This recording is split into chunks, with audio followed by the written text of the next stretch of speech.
Hi, my name is Kelsey. I'm a dietetic intern, and I'm here today to talk to you about your chronic kidney disease and what you can do through nutrition to help manage the disease and maintain the function of your kidneys. First, a little bit about kidney disease.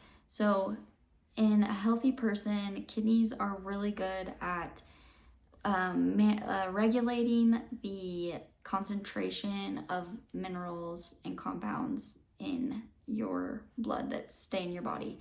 So I have a little visual here that kind of shows us, it's helpful to kind of see what it does. So on this side we have a healthy kidney, on this side I have a diseased kidney, and as you can see here it kind of shows the different stages of chronic kidney disease and the function, that how much function decreases as the disease develops.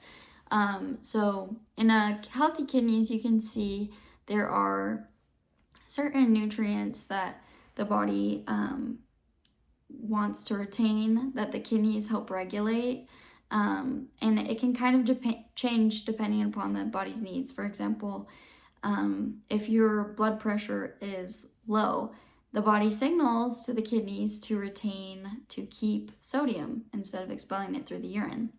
And when there's more sodium, it can help the blood pressure to increase.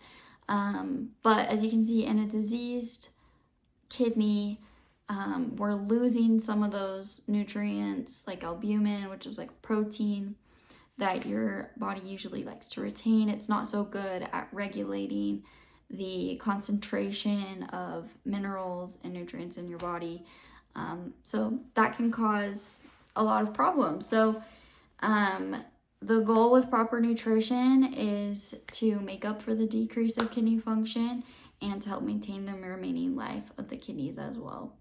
So a diet appropriate for a patient with kidney disease really depends on their severity of the disease, whether or not they're on dialysis, and their personal lab values. So a nephrologist or a renal dietitian are really important in helping the patient to create a customized recommendation, but there are some generalized recommendations for patients with kidney disease that I'd like to go over with you now. So the first is eating a variety of fruits and vegetables. You should strive to consume at least 5 servings of fruits and vegetables per day, and I recommend 6 servings of grains per day, and half of those being whole grains. So 6 servings, 3 of them being whole grains. And for some patients, consuming a large amount of protein can put some stress on those kidneys. So overall, consuming more plant-based proteins and lean meat sources is beneficial. And again, your renal dietitian or nephrologist can help you know if restricting protein is something that you would need or would be beneficial for you. Again, some patients may need to limit foods that are high in potassium and phosphorus, and that really just depends on your lab values, and a nephrologist or dietitian, renal dietitian can go over that with you.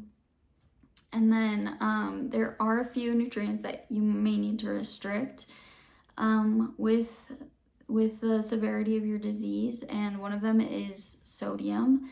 So generally people with chronic kidney disease need to limit the sodium. So choosing whole foods or homemade foods versus processed foods, frozen foods, where sodium is typically hiding, is beneficial. So a lot of times they have to pack in a lot of sodium into those frozen processed foods to maintain the taste and to preserve them. So just eating more homemade foods is a great way to limit the sodium. And then when cooking, adding salt at the very end, like right before you're about to eat the meal instead of throughout your cooking, is a good way to limit the salt, but still having a little bit so you can taste it so your food doesn't taste super bland.